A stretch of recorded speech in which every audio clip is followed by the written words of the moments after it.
about in the overall big picture, and this is not a totally inclusive list. One of the first things that comes to my mind, and this is partially because of my background building a network security auditing tool, is you have to be able to audit things. You have to understand where your problems are on your network. You have to understand where you're vulnerable. If you're not running some type of security auditing tool, preferably more than one security auditing tool on your network on a regular basis, you have no idea where your problems actually are. And you're probably leaving yourself wide open to all sorts of problems. Next, you need to run some type of intrusion detection. Critics of intrusion detection tell me, well, I can get by it with this, that, and the other thing. My question to them is, would you rather know about some of the attacks that are coming after you or none of the attacks that are coming after you? I'll take some of them. Intrusion detection may not be perfect, but it's a useful tool and it should be used. One of the next most important things is to roll out patches properly. You need to be able to do this in an efficient manner. You need to be able to do so quickly. Need to monitor information sources. You need to understand what new issues are coming up on a daily basis. New things come up every day, and you need to be able to assess that threat to your environment and react to that threat.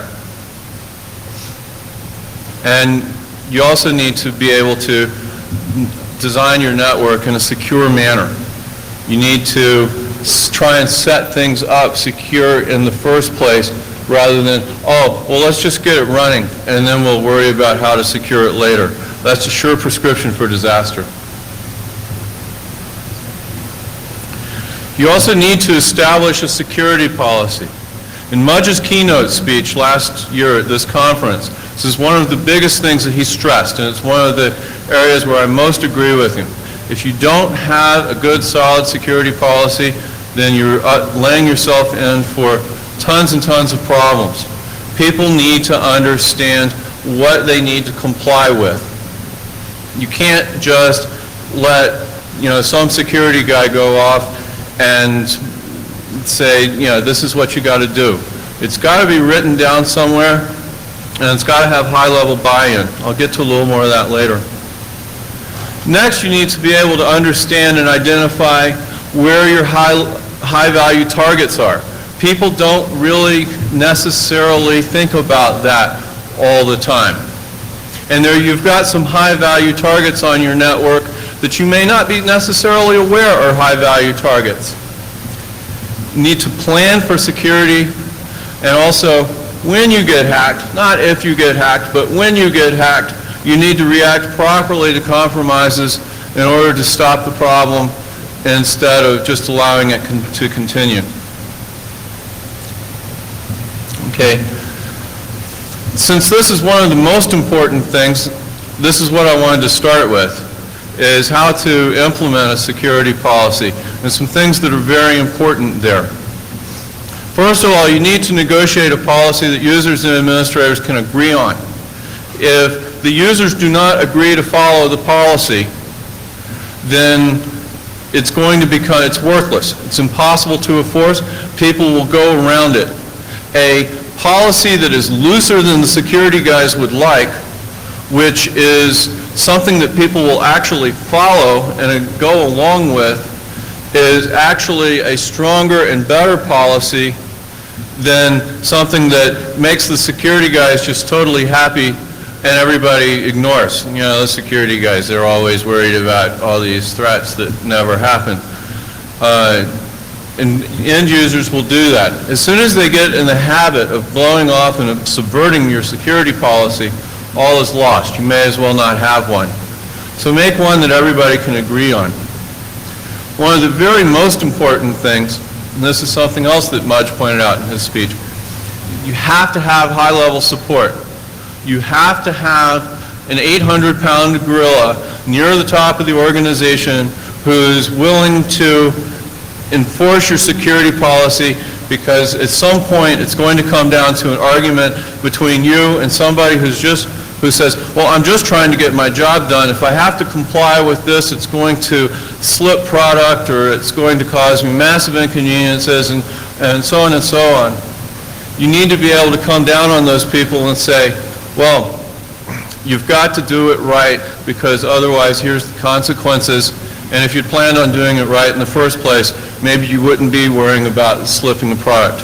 Your lack of planning in the past shouldn't be an emergency on my part. So high-level support is very, very important. It's crucial.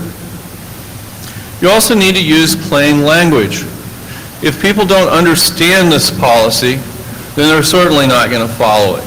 Okay? Next, you need to understand trade-offs. You're not going to be able to achieve perfect security. It's just not going to happen. There are constraints. You can improve security if you're willing to spend more money. You can improve security if you're willing to spend more time. But if you don't have enough of either, then there's only so much security you're going to get. Accept that. Okay? Most of us don't have our homes secured about like Fort Knox, so try and apply a level of security that is appropriate for your environment and figure out where that is appropriate.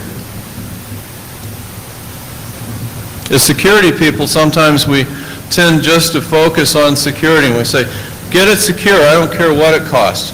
Well, guess what? The bean counters at the top, they care how much it costs, and they're only going to give you so many of them. It's also essential to develop a threat model. You need to understand where things are going to be coming at you. Some terminology here to look at is, we all know what an attack is. That's something that's trying to get you. That's something that's trying to cause you some form of harm.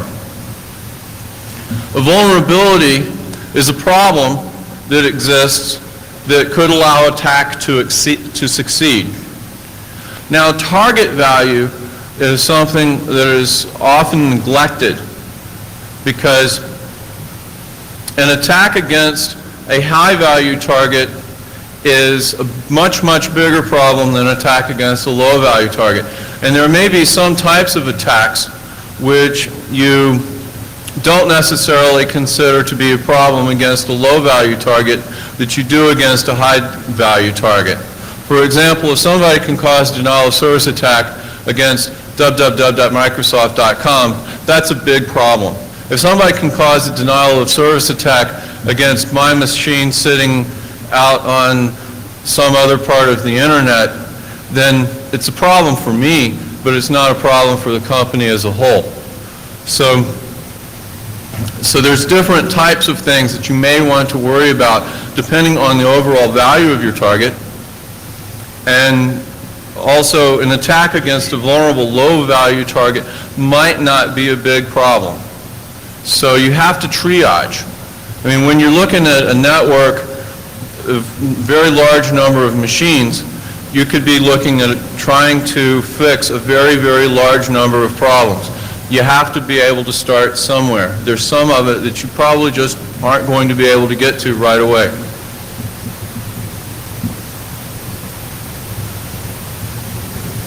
So let's think about identifying our high-value targets. Where are they? What are they? Well, some of them are obvious. Some of our high-value targets are very obvious. Okay, you've got your DNS servers, you've got your web servers, you've got your domain controllers, a lot of other very critical servers that you depend on to run your business, and if they go down, it's a big problem. But there's a lot of targets that are very high value that aren't really quite so obvious. Maybe not to the network administrators, but they're very obvious to the hackers. They're very obvious to someone like me who's doing penetration testing. Your sysadmin's workstation, he doesn't think necessarily that it's a big deal. It's just my workstation. There's nothing valuable kept on it except his credentials. So think about that. Okay? You've got systems running services as highly privileged users. That's another high-value target. If one of those systems can be compromised, you're going to give away an awful lot of your overall network. So that's another high-value target. Lastly, don't neglect systems belonging to legal, HR, your boss, the executives. So you really don't want to let the top-level people at your company get nailed with just about anything. So take care of them. They'll appreciate it. And as it says in the Ferengi Rules of Acquisition, it never hurts to suck up to the boss. Now, you need to understand security dependencies. This is one of the biggest areas that is really neglected in most classic penetration testing techniques, and what you get out of auditors, what you get out of your penetration testers, what you get out of your security auditing tools. I made a small effort to put some of that in the ISS scanner when I was last at ISS, but it's very rudimentary. What the problem is all these machines are connected, and I can take over one, and that allows me to take over another, and allows me to continue to expand my sphere of influence until eventually I can take over what I want. As an attacker, I am very rarely going to go directly for the target that I want to hit. I'll work my way around it until I know that I've gained enough access to take it over, and then I'll go in and get it. Okay? That's the way that your attacker is going to be thinking, and it's the way you need to be thinking. And it gets to be some very interesting problems, and I'll give some examples of this. So one of the first rules of this is that any local administrator can execute code under the context of any other user logged on locally. Okay, this is also true for Unix systems, and instead of administrator, of course, it's root.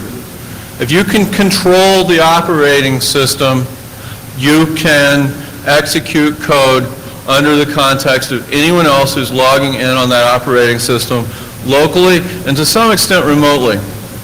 This is true for just about every commercial operating system that's out there. A little bit less true with your B-level stuff, that type of thing.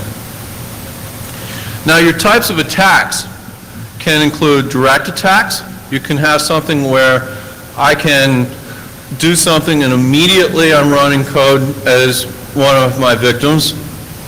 It can be indirect. It could be a Trojan horse attack. It could be some other form of landmine where I've maybe installed a password sniffer. Maybe I've gone to my friend Greg Hoagland's kit, rootkit.com site, downloaded rootkit. Now I've got that installed. It can also include credential theft. There's a number of ways to steal the credentials of somebody who's on a machine that you control. So this is how you're going to be expanding influence, and this is why these types of connections are things that are absolutely critical.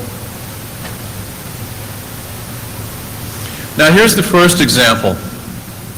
We've got a master domain. We've got two branch domains under it. And Larry is a domain admin on the master domain. So he's got a lot of privileges. Now he's got a workstation that he's joined to domain A, and he's neglected to do anything with the local administrators group. So it's sitting there at default.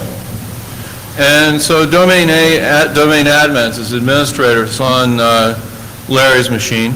And he's got an SQL service running as himself under his own credentials. And it's sitting there running all the time. What we're looking at here is a big problem. It's what I call a dependency loop. The problem here is that the credentials needed to compromise Larry's machine are domain A, domain admins. So now the security of the master domain is dependent upon the ability of the branch domain to keep its domain admins group secure. Okay, so we've got a loop. What we've also done is we've unwittingly promoted all the domain A admins to domain admins on master domain. That's really probably not what we wanted to do. So the solution, obviously, here is to substitute domain A, domain admins, with master domain, domain admins, and now the credentials needed to get into Larry's workstation are equivalent to those that you will gain by getting into Larry's workstation. So Larry's workstation at that point is no longer something that you can use necessarily to escalate privilege in a meaningful manner. Maybe you can go from being one domain admin to being another domain admin, and there are cases where that could be useful, but it's not going to allow me to escalate myself from a low-level domain admin to a high-level domain admin. You've got things like this all over your networks, so look at them, look for them. Now here's another one to think about, okay? We've got a good number of admins. We've got Larry, Curly, Mo, and Shep, and there's a good reason I picked the Three Stooges. It's because they really most closely resemble some of the administrators I've run across in many, many different places. It seems to be a worldwide problem. So here we go. We've got these 4 machines. We've got 3 critical servers, and we've got test hosts. And Shep set it up. He set it up insecurely. Now I come along, I compromise test host. Test host allows me to steal Mo's credentials. Now that I've stolen Mo's credentials, I can take over critical server 3, can steal Larry's credentials. Now I can go over and I can take over critical server 2. I can compromise the underscore service account. Now I've got more credentials. Then I can go to critical server 1, compromise it. Now I've got Curly's credentials. Eventually I'll be able to take over the entire network if I haven't achieved that already, all starting out with one test host off in the corner. Okay, so when you're looking at securing a critical server, there's a lot of other critical servers that you may not have thought of that were critical. Who would have thought that test host was a critical server? It takes a little bit of work to understand that. And that's one of the things that you need to do and one of the things that you need to deal with. Because if I'm worrying about securing a given machine, I also need to secure all the systems that could possibly compromise that machine. I need to secure all the systems where all the administrators of that system log on. So think about that. Your 0th order attack is, can I take over this machine directly? That's what most people look for. Well, you know, I tried everything I knew. I ran 15 different scanners against it. I didn't find anything wrong with it. It's secure. You're probably wrong. It's probably not secure because there's some other machine that one of the administrators for that machine logs onto on a regular basis, and nobody looked at that machine, and it's not secure. Your first order approach is to say, all right, well, for all the administrators there are on that machine, let's go make sure that all their machines are secure. Everywhere they go, those are also secure. So that would be a first order approach. A second order approach would be to evaluate who are all the administrators on this first level group. Now let's go make sure that all their machines are secure as well. If you don't have a really well-configured network, this can spread until eventually you come to the conclusion that if I take over the receptionist box down in the lobby, eventually I'll be able to take over everything everywhere. That's a situation that you want to avoid, and so you want to try and break those chains so that eventually you have a bounded set of computers to look at in order to determine that this computer over here is secure. There's some interesting problems in path analysis that go along with this type of thing. It's a mathematically complex problem, which probably accounts for the reason that we don't see a lot of really good tools out there. But we can look at this and we can go a long way towards solving it. Because consider that I go out and I hire, super security corp who's got all the whiz-bang hackers and turn them loose on my network, and I say, okay, take over, the source control server over here, and if you can do that, then, I'll consider your exercise complete. Well, so they do, and they go find some way to do that. And then I go along and I fix all the problems that allows that. Now, let's say I have an unlimited consulting budget, so then I get them back in the next week, I give them the same task. Well, they find another way to get there. And they find another way to get there, and they keep on going until eventually I get sick and tired of having consultants hanging around, figuring out new ways to break into things. So it's one of the biggest problems with penetration testing is they will find a path to the target, and it will help. You can find things that you need to close. Well, you need to fix this and this and this and this. But when they leave, are you secure? Not really. They haven't really assured anything. Only by starting at the target and rigorously analyzing everything that you need to get to that target can you have any sort of hope of understanding how to prevent people from getting there. It's a complicated problem.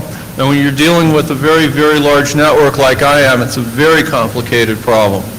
So this is, if I leave you with anything today, this is something I really want you to think about, is the security dependencies and the fact that a lot of your critical servers are probably not the ones that you know about. They're probably some test box off in a corner, because that's where people are going to come in and that's where people are going to be able to escalate privilege until they can take you over.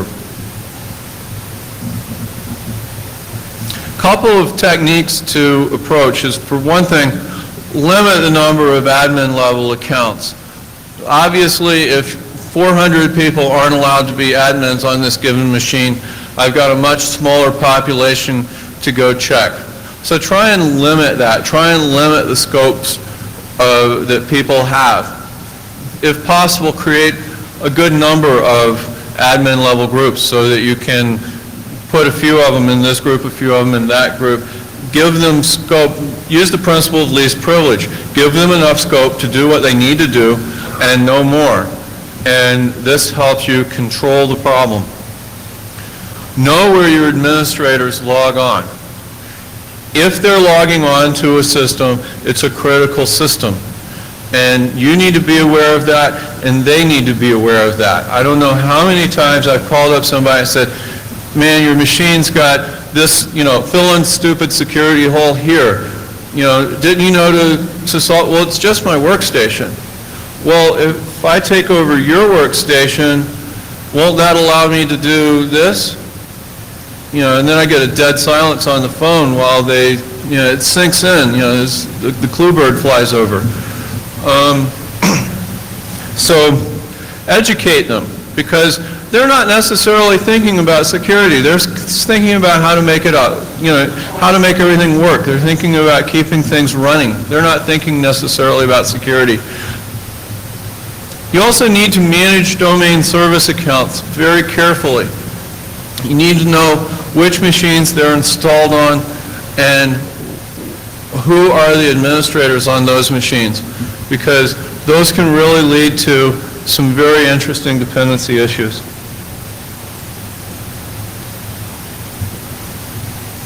Getting things fixed. That's one of the more interesting problems on a big network. If you can identify problems and you don't have a way to get them fixed, then really probably what you're doing is you're creating a legal liability for yourself.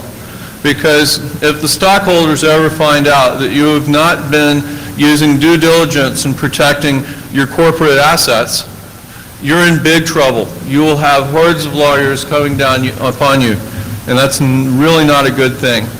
So you have to be able to get things fixed. One of the first things you need to do is you need to identify responsible parties for critical systems. You need to be able to know who those people are. This is a very difficult problem in a large organization because it's always changing.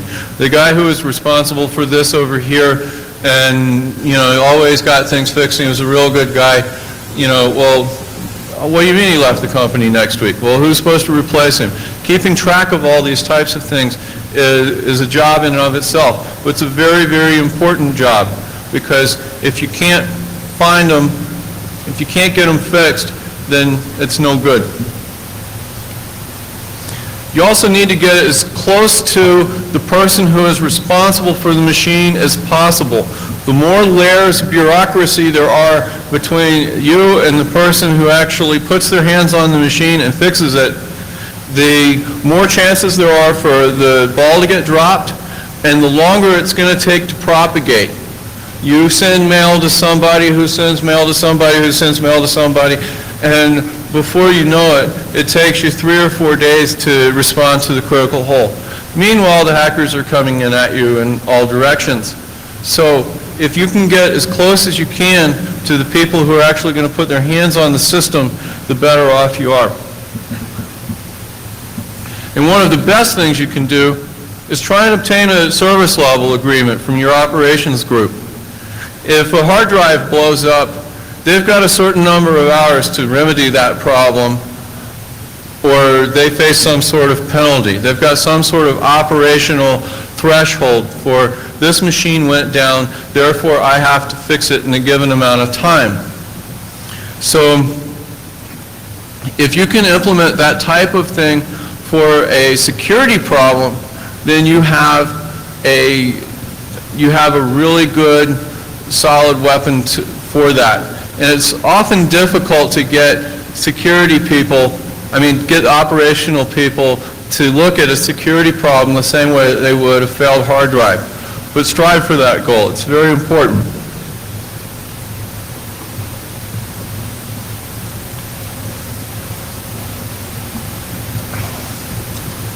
Okay. Auditing security. Policy that cannot be enforced is useless.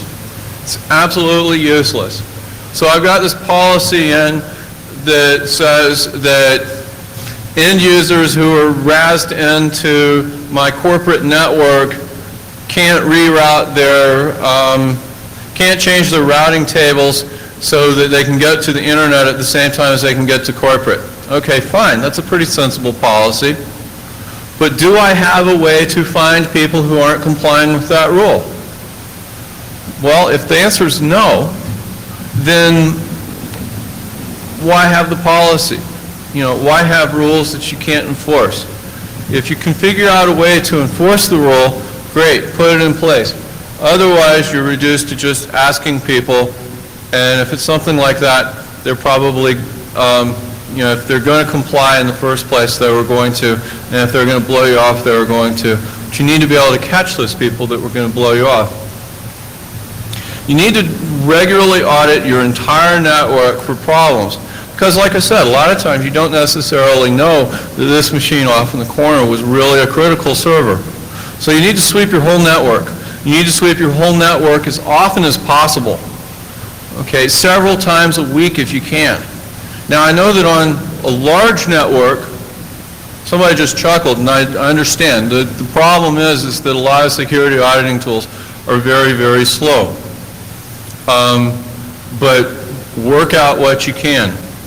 We audit the external networks at Microsoft 3 times a week, and we do the internal network once a week. We're talking 100,000 machines.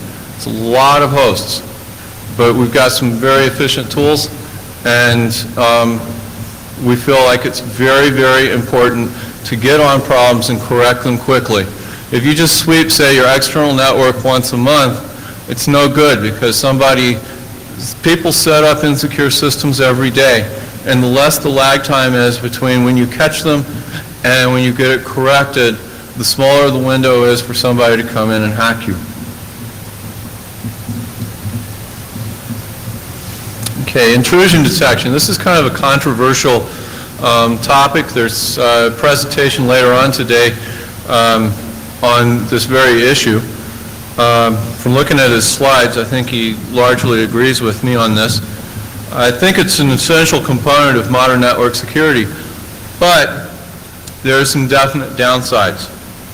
You need to plan on devoting substantial resources to dealing with detected incidents.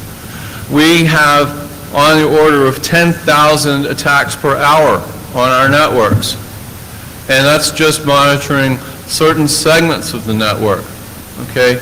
You know, that's one of the interesting things about being in operational security at Microsoft. You feel like you're walking around with a big target painted on your back, because we really are. We're probably one of the most favorite places for people to hit, or try to hit. Even if you can't respond to many incidences, the IDS data can be used as a leverage.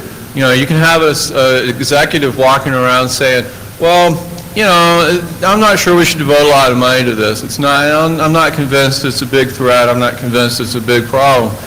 You show them some IDS reports that say, well, we're getting hit with 5,000 of these attacks per day and 4,000 of those, and, you know, and those are just the ones that we're catching. They're not all of them.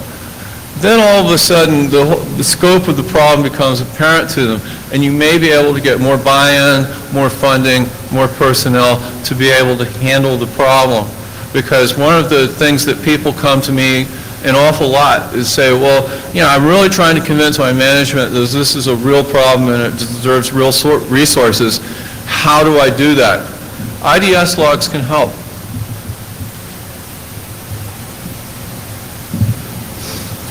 Okay, one of the, there's really two flavors of intrusion detection. One is obviously host-based. It can identify types of attacks that are not easily recognized by a network-level intrusion detection system. There are certain things that will only log on the host because there's ways of obfuscating attacks to make them very difficult to detect across the wire. Attacks against web servers in particular are kind of interesting that way. It ranges from gathering logs to packet-level analysis. There's a number of really interesting tools out there that do this. Downside is that it can be very expensive. Generally, the people who make the software are kind of proud of it, and by the time you start multiplying that times the number of machines you need to put it on, you're looking at spending a lot of money. And it consumes resources on the machine. Your admin might very well come to you and say, look, you know, I have a hard time buying enough CPU to handle the load that I'm running in the first place, and no, you're not going to put more software on my machine. Does it eat CPU cycles? Then no, it's not sitting on my box. And sometimes that's a very reasonable response for them to have.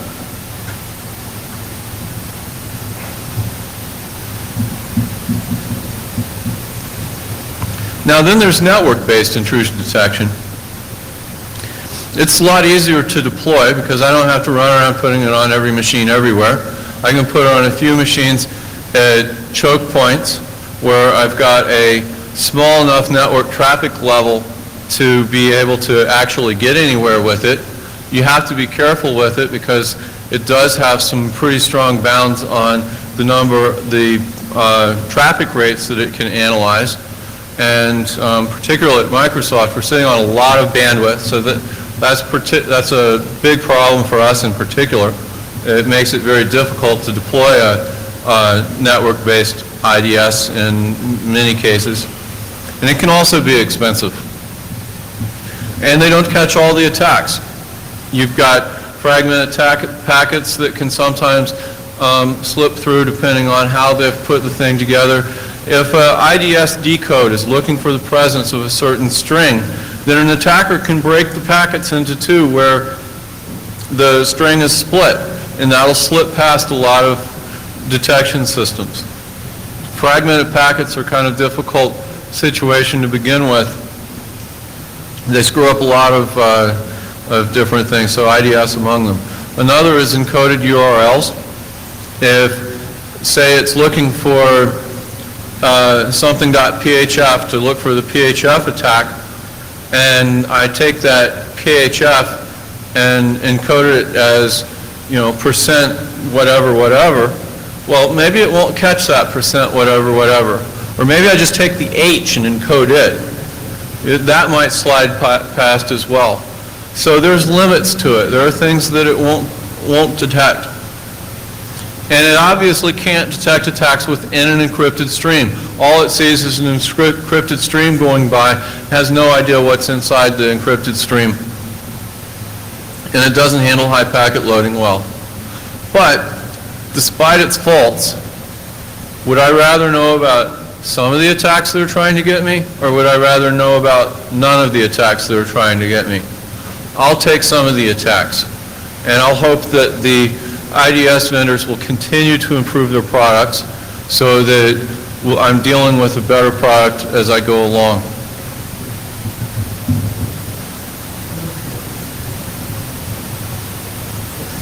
Okay, some of the sources of information need to monitor is your mailing list, your security bulletins, that type of thing. And you need somebody paying attention to that. You need somebody paying attention to that all the time. I got up this morning, I plugged in my laptop, I read Bug Track. I read NT Bug Track.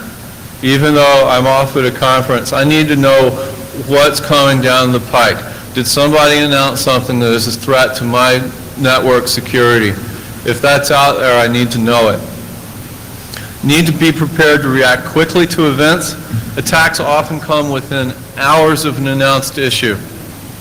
You see things coming in very, very, very quickly. Somebody will, I think, irresponsibly post full exploit code to Bug Track or whatever, and immediately you've got hordes of script kiddies coming after you. So if you do not react quickly to these things, if you do not have a capability to, in some cases, roll out critical patches within hours of release, you're going to leave your networks vulnerable. And it's your responsibility to get those patches rolled out. It's your responsibility to understand what these bulletins mean and be able to assess them. Because some of these things, I'm not worried about necessarily. Well, okay, well, somebody can take over my machine locally. All right, that's a problem. Well, somebody can take over my machine from the internet. Somebody can take over my web servers from the internet. That's a really big problem, and I get excited about those. Okay, so know what to get excited about, know what not to get excited about. This seems really simple, but a lot of people neglect it. There needs to be somebody at every organization, maybe more than one, whose job it is to spend time every day reviewing these sources of information, because time is critical.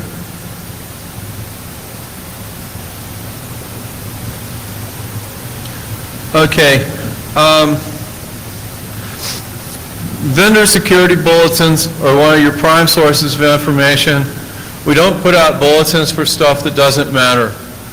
If we've gone to the trouble to put out a bulletin, read it, evaluate it, understand it, get a plan for rolling out that patch, particularly if it's something that affects you across the network. Visit our security website. We've got a lot of really good information out there. We've got some checklists. We've got, well, how do you secure an IIS server anyway? That sort of thing. There's a lot of really good stuff out there. Most other vendors typically have security sites, or they have security bulletins. If you use somebody extensively, subscribe to those.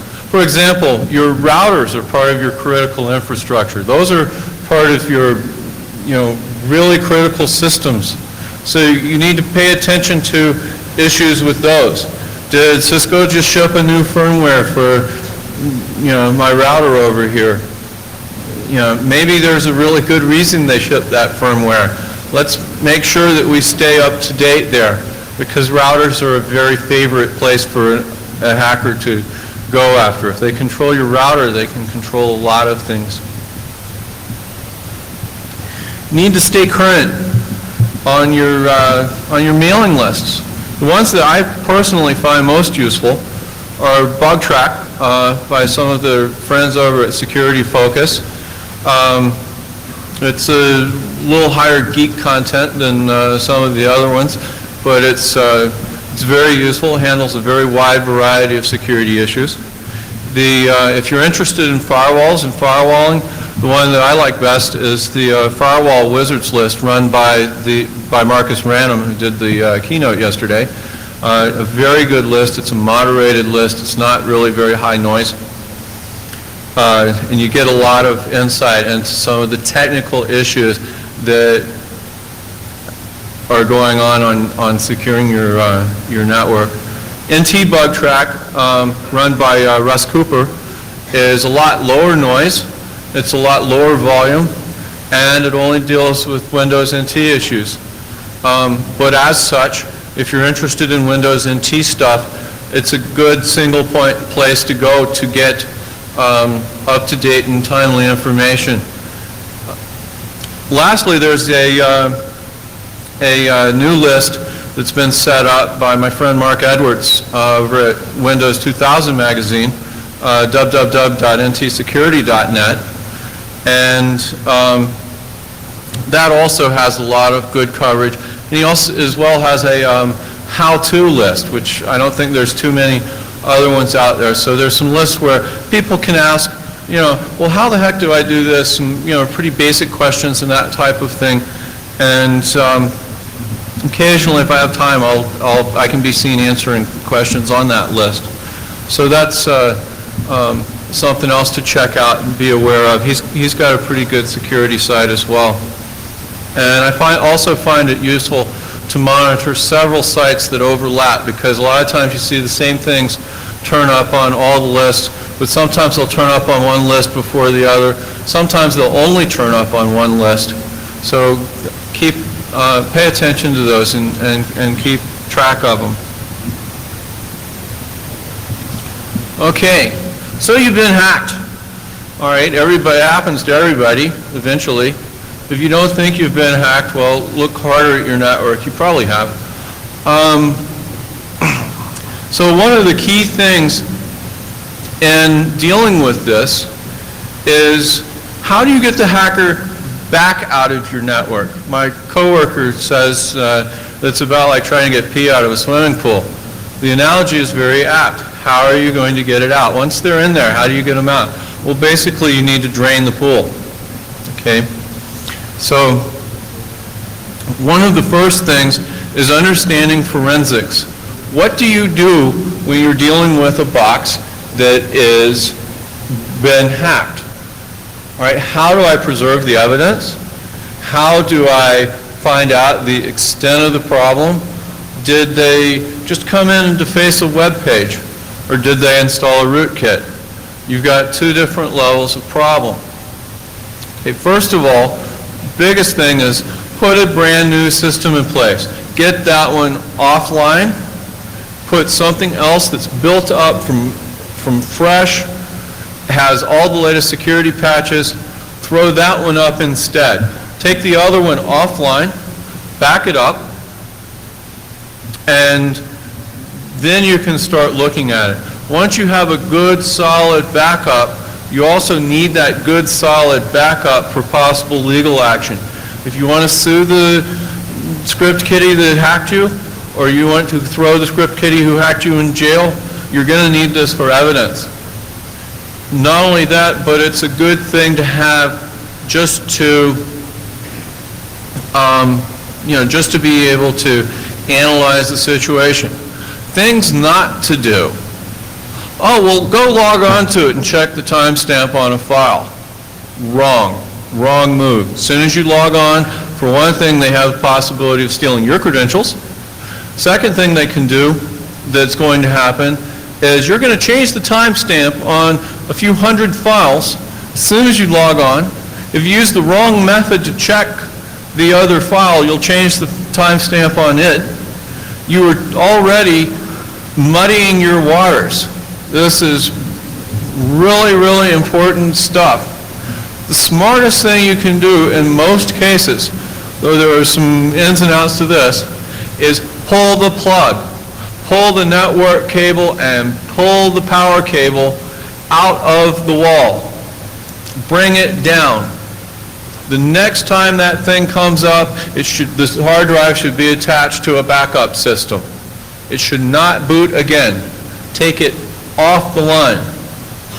The worst, the stupidest thing that you can ever do is just fix the immediate problem and keep running. Oh, well, it was vulnerable to the RDS exploit. I've applied the patch now, so I'm fine. Wrong answer. The hacker may have come in through the front door, but they've run around, they've unlocked all your windows, and they've dug a tunnel out of your basement. If you may recall, when the New York Times got hacked, the part of the news article said, well, they spent days struggling for control of their systems with the hackers. They'd throw the hackers out, they'd come right back in. The problem was they didn't follow these basics. If they'd taken that machine offline and put up a new one, they wouldn't have been going through that. What they were trying to do was patch the machine while it was running, and the people had already installed umpteen rootkits, and every time they'd find one, they'd throw them out, and then the hackers would just resort to something else that they'd thrown in there, and they'd keep coming back, all right? I don't know how many times I've seen an admin say, well, you know, how bad could it possibly be? You know, get creative. It can be real bad. Or another thing not to do, particularly if you suspect that a domain has been compromised at a high level, is change all the passwords. You know, I've seen situations where, you know, you go rip something completely apart, you tell them, say, look, you have to change all the passwords on this entire domain, especially the admin passwords. I come back 6 months later, there's 3 of them that are still valid. That's no good. That's no good at all.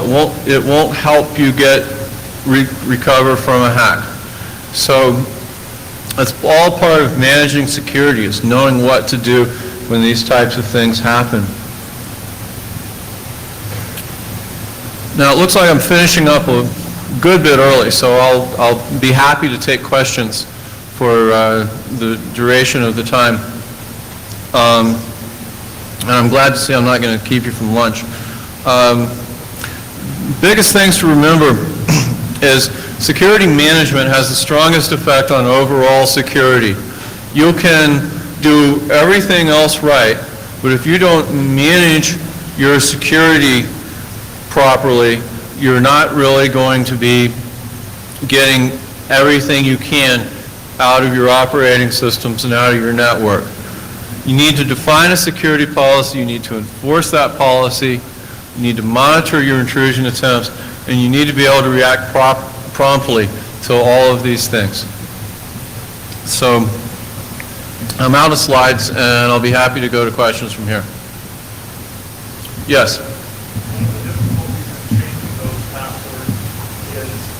Software that creates umpteen service accounts. Microsoft SMS comes immediately to mind. When you change those, you end up having services that rely on log-on passwords, and it's sometimes difficult to find all the dependencies in a timely manner from Microsoft. How do you deal with that? The question is when you need to change all the passwords, a lot of times it's difficult to change passwords on service accounts because you have a hard time finding all of the dependencies. The most important thing is to know where those service accounts exist. You need to understand the scope of the machines that are affected. If your problem is well, I need to change the _foo service account, and you don't know where all the machines are that the _foo service account has been installed on, then you've got a really, really bad problem. If you know where all the machines are, it's certainly annoying, and it's not a trivial problem, obviously, to change all the passwords on a domain, particularly out from under services. I understand that problem completely. Like, for example, if you have to change the password on an SQL server, it could take several minutes for an SQL server to go up and down, and meanwhile you've got some sort of mission-critical application that's not providing services. And so that's it's a hard problem, and so I'm not going to gloss over it. The biggest thing that you need to do is you need to understand where all those machines are, because the worst thing that can happen is you can say, well, I need to change the underscore foo account, and so far as I know, it's installed on this machine, that machine, the other machine, and I go change that password, I roll that out, and then I bounce the services with the new password, and then I've got 10 other machines I didn't know about that break. Also,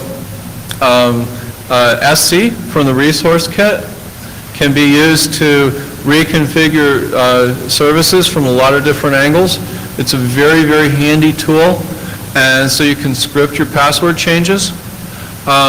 Yet another thing, and this is actually very important, is you need to be able to manage service password changes on a regular basis anyway. And so you need to develop a strategy for doing that. So if you've got a strategy in place for changing those passwords on a regular basis, and you know how to do it, you've got the bugs ironed out, you've got your script written, and that type of thing, then if you have a security incident that causes you to change those passwords, what you're doing is you're just doing a routine, regular thing on an unscheduled basis instead of having to really scramble. Yes?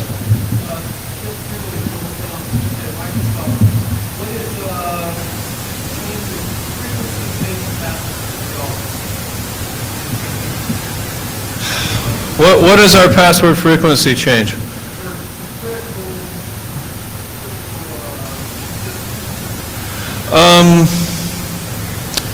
I probably should dodge that one. It's every few weeks. We normally rotate all our passwords on every few weeks basis. I'd rather not give out the exact number of days. And we try to make sure that all passwords expire and do get regularly changed. We feel like that's really important. I don't like to see a password where it hasn't been changed in 5 years, that sort of thing, because there's probably 1,000 people that have left the company that know that password, and that's not a situation I like to see. Yes?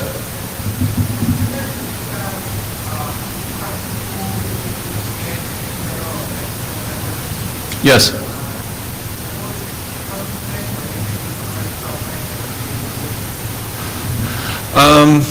The question was, I have custom tools that I use to scan my networks. I have perhaps a unique benefit of having written a really good network security auditing tool at my last job, and I know everything that I didn't do the way I wanted to there. So I've got an awful lot of 20/20 hindsight. So these are tools that I've built myself to suit the needs of our particular network. I don't anticipate that we have a really big interest in getting into the security auditing tool business. There's a lot of people who do that already. Now, one thing I would put forth is that if you have a big enough organization, it's probably a smart thing to be able to develop some capability of your own to be able to write custom tools to check your network, whether it be with Perl scripts or batch files or C code is really the best way to go, I think, C++, whatever. Because a lot of these things come out really very quickly, and your security vendors will normally take weeks to come out with a check to see if a machine is vulnerable. You may be able to put one together on your own more rapidly than that. And, well, okay, it's not perfect, it doesn't feed into my database, it creates some big horrible text file that I have to grep through, etc.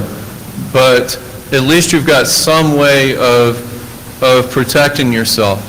Also, there are no tools that can scan, commercial tools that I'm aware of that exist that can scan our internal network as often as I want them scanned, so I wrote one that did.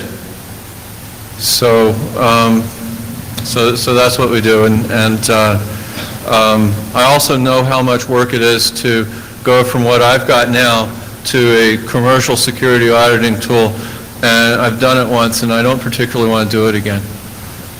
Yes? Right now, we're using Real Secure on some portions of our network.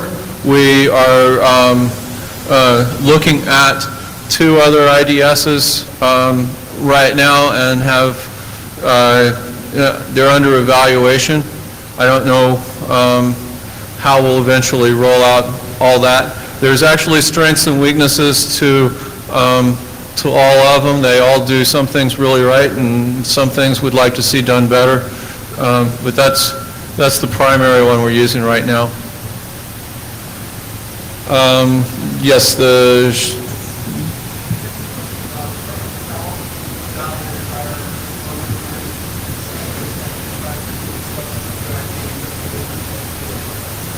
okay, the questions were how often do we war dial our phone number range, and do we use Secure ID? I would bet we use Secure ID somewhere. It's a big place. I don't know that one.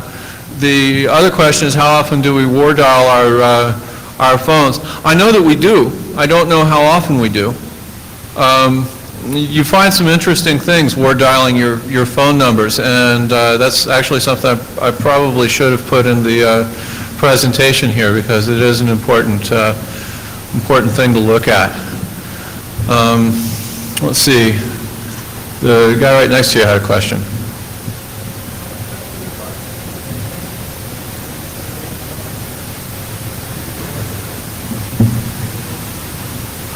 The question is how do I document my machines and the services running on them? We have a lot of internally built tools that we use to track changes in our network. For example, we've got a tool that's used to add accounts and add accounts properly so that everything gets done and set correctly. And then we've also got something that comes along and sweeps behind that and looks for any accounts that are added that were not done through the tool. Okay, so we're able to catch all sorts of stuff in that manner. So we've got internal tools that keep track of where people install things. Additionally, I've got databases from my weekly sweeps of the network so I'll go out and gather that type of information, and so I can understand that. Yes? How we manage dial-up security? Well, my boss will like that one. He's been a big champion of this one.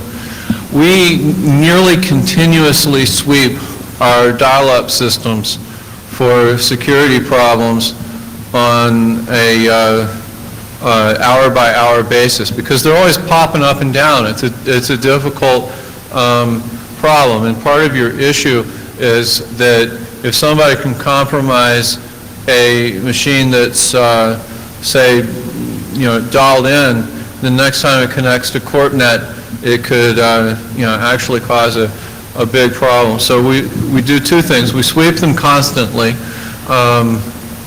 There's a small enough area to where they get scanned about once every hour and a half, 2 hours, and it just keeps running.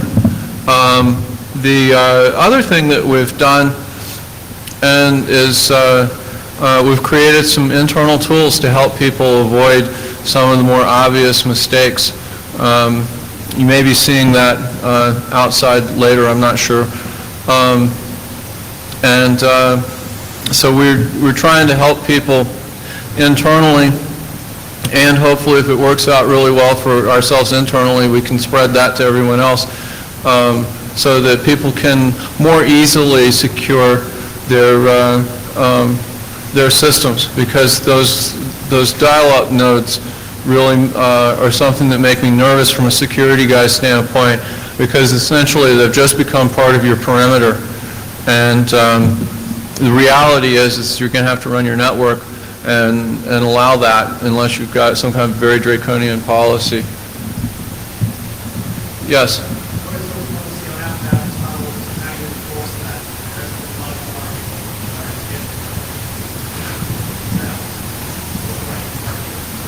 What's our policy on outbound tunnels? We don't like them. It's hard to it's hard to stop that kind of thing in some cases, depending on how clever they are or what they've put up. You know, that's a difficult problem. Do we have any mechanisms to enforce that? Yes, to some extent. We fairly tightly regulate how you can get out of the internal network, and we log that. And so those logs are available for a period of weeks afterwards, and we do periodically review those logs. So that's how we go after that particular problem. Next question. Yes?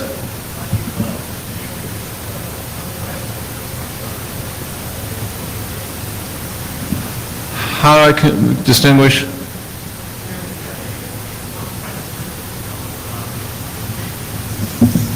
How do I distinguish a compromised system from a misconfigured system?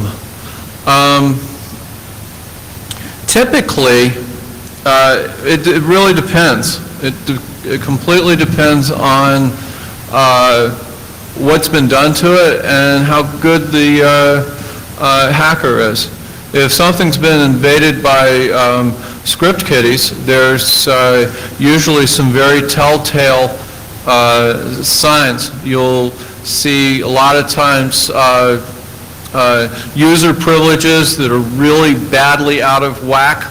You'll see like all the users with stuff like act as part of the operating system privilege, that type of thing. Those are very definite clues that something's been hacked. You sometimes will detect that, well, you know, I've got audit logs from 10 different machines showing that this machine over here is trying to log into them. Gee, why is that? And golly, the owner of that machine's been out of his office all week. I don't think it's him. Maybe we ought to go yank that one. An obvious clue is when you wake up in the morning and find out you're on CNN. Yes?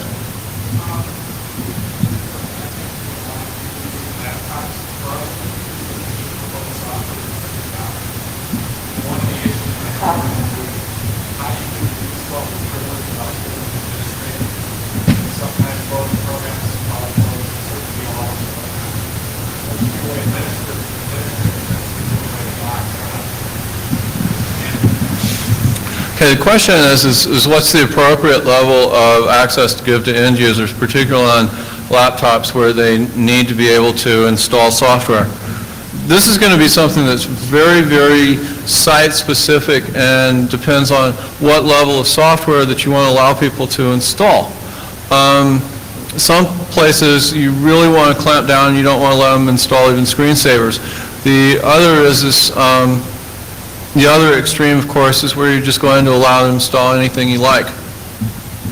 One of the neatest changes in Windows 2000 in particular is that you can generally get just about everything you need done as a power user on the system. And so you can let your users run as power users, whereas in the past they probably needed to be able to run as administrators to get their jobs done. It's not a perfect solution, but it's a much better solution. They'll stay out of a lot more trouble running as power users, and you'll find that they can get done just about everything they need to get done.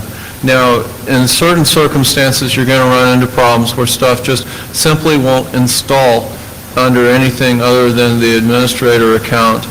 And the approach that I personally like there is to give them a local account that's administrator level that has no rights on the network, and let them log in as that to get that done. If it's a rare enough situation, it doesn't really impact them. There's also a run as command in Windows 2000 that allows you to run things under a different security context, and so you can often get things installed using that, and that's a big help as well. It's a tricky problem. Yes?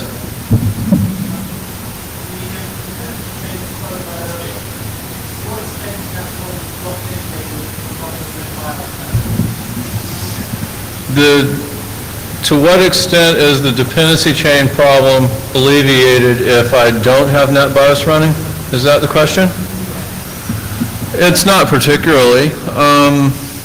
It's not a question of whether I got NetBIOS running or not. It's a problem on all networks. It could be a problem if I was running a cluster of Unix boxes with NIS.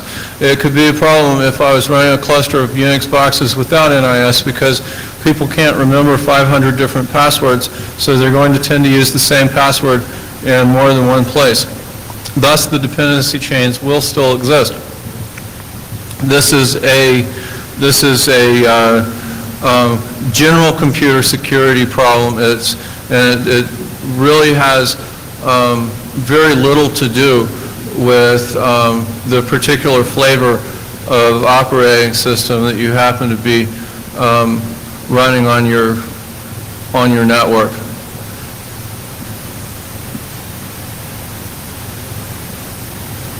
Next question, please. Yes.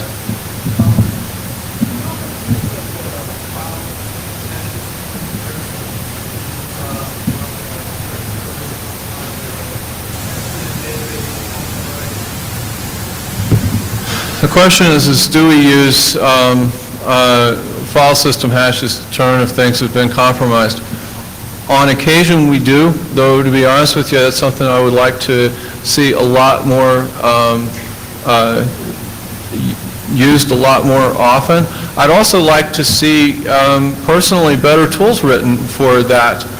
Tripwire is a really pretty cool tool, but it's not, as my friend Greg Hoagland will point out, once the operating system's been compromised, you can no longer trust anything that it tells you. Therefore, the only proper way to test such a thing is with the system offline. And so you need to be able to boot it to some sort of alternate system. Because for all I know, if say I'm dealing with somebody that's been attacked by somebody of Greg's caliber, then when I go to read the file, it's going to point me at the original file, but when I go to execute it, it's going to point me at something else or something along those lines. So these hashing tools are a great start. Another neat thing that you can do is you can use certificates to sign individual files and individual groups of files and generate signatures from them, and you can use cryptographic signatures to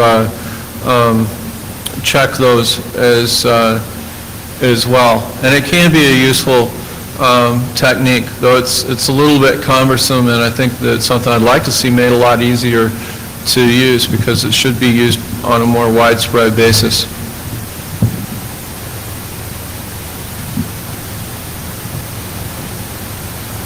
Next. Yes. Kind of following up on that, though, I think Sunny's something to do like MP5s on there, like people like any signs of Microsoft might be doing that, or what the technical thing that Well, actually, it's already in the operating system. All the drivers are signed. If you want, you can tell the operating system to check all the drivers for signatures on boot. So a lot of that's already there. Now, I'm not familiar with exactly what they're doing, and so I don't know the details of how they compare with what we're doing. So to give you a really complete answer, I'd have to follow up later.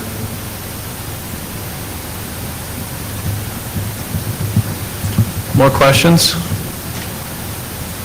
Jason?